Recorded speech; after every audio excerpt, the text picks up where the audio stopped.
Hi, my name is Mason Blacklock, and I'm here to talk to you about schizophrenia. Schizophrenia is a severe brain disorder in which people interpret reality abnormally. Schizophrenia may result in some combination of hallucinations, delusions, and extremely disordered thinking and behavior. Contrary to popular belief, schizophrenia isn't a split personality or multiple personality. The word schizophrenia does mean split mind, but it refers to a disruption of the usual balance of emotions and thinking. Schizophrenia is a chronic condition requiring lifelong treatment. The signs of schizophrenia are different for everyone. Symptoms may develop slowly over months or years, or may appear very abruptly. The disease may come and go in cycles of relapse and remission. I'm going to list some behaviors that are some early warning signs of schizophrenia. Hearing or seeing something that isn't there, a constant feeling of being watched, peculiar or nonsensical way of speaking or writing, strange body positioning, feeling indifferent to very important situations, deterioration of academic or work performance, a change in personal hygiene and appearance, a change in personality, increasing withdrawal from social situations, irrational, angry, or fearful response to loved ones, inability to sleep or concentrate, inappropriate or bizarre behavior, or extreme preoccupation with religion of the occult. The cause of schizophrenia is still unclear. Some theories about the cause of this disease include genetics, biology, and are possible viral infections and immune disorders. Scientists recognize that the disorder tends to run in families, and that a person inherits a tendency to develop the disease. Schizophrenia may also be triggered by environmental events, such as viral infections or highly stressful situations, or a combination of both. Similar to some other genetically related illnesses, schizophrenia appears when the body undergoes hormonal and physical changes, like those that occur during puberty in the teen and young adult years. Genetics help determine how the brain uses certain chemicals. People with schizophrenia have a chemical imbalance of brain chemicals, serotonin and dopamine, which are neurotransmitters. These neurotransmitters allow nerve cells in the brain to send messages to each other.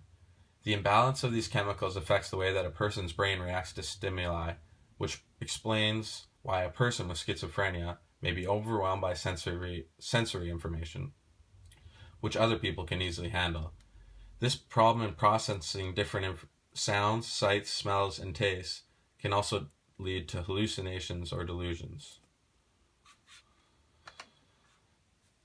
There are a lot of symptoms involved with schizophrenia. There's some more mild symptoms, and then there's obviously some negative symptoms. Some of the more mild symptoms are delusions, which are false ideas. Individuals may believe that someone is spying on him or her, or that they are someone famous. Hallucinations, seeing, feeling, tasting, hearing, or smelling something that doesn't really exist. The most common experience is hearing imaginary voices that give commands or comments to the individual. And disordered thinking and speech, moving from one topic to another in a nonsensical fashion. Individuals may make up their own words or sounds. Some of the negative symptoms that I said before are social withdrawal, extreme apathy, lack of drive or initiative, and emotional unresponsiveness. There are obviously some different types of schizophrenia, and scientists have been able to classify these into paranoid schizophrenia, which is where a person feels extremely suspicious, persecuted, or grandiose, or experiences a combination of these emotions. The next one is disorganized schizophrenia. A person is often incoherent in speech and thought, but may not have delusions. Catatonic schizophrenia. A person is withdrawn, mute, negative, and often assumes very unusual body positions. The next one is residual schizophrenia. A person is no longer experiencing delusions or hallucinations, but has no motivation or interest in life.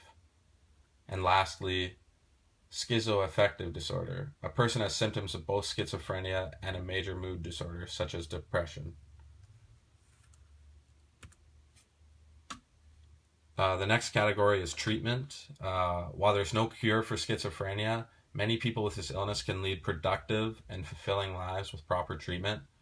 Recovery is possible through a variety of services, including medication and rehabilitation programs.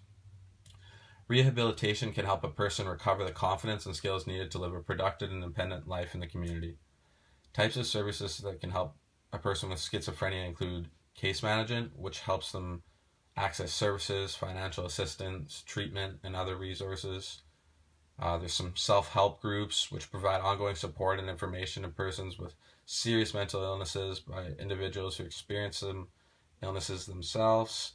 There's some housing programs which offer a range of support and supervision from 24-hour-long staff and doctors.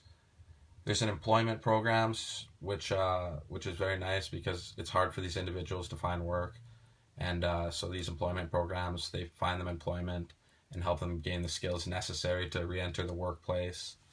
There's therapy and counseling, and there's also crisis services which include 24-hour hotlines, after-hours counseling, residual placement, and inpatient hospitalization. And there's also a couple types of medicines, such as conventional antipsychotics, which effectively control the positive symptoms such as hallucinations, delusions, and confusion. And then there's these new things called new generation antipsychotics, which treat both the positive and negative symptoms of schizophrenia. And here are just some kind of noticeable celebrities with schizophrenia. Schizophrenia usually strikes a little bit early, so there isn't too many celebrities that have gone on to live some crazy successful lives, but here are just a few.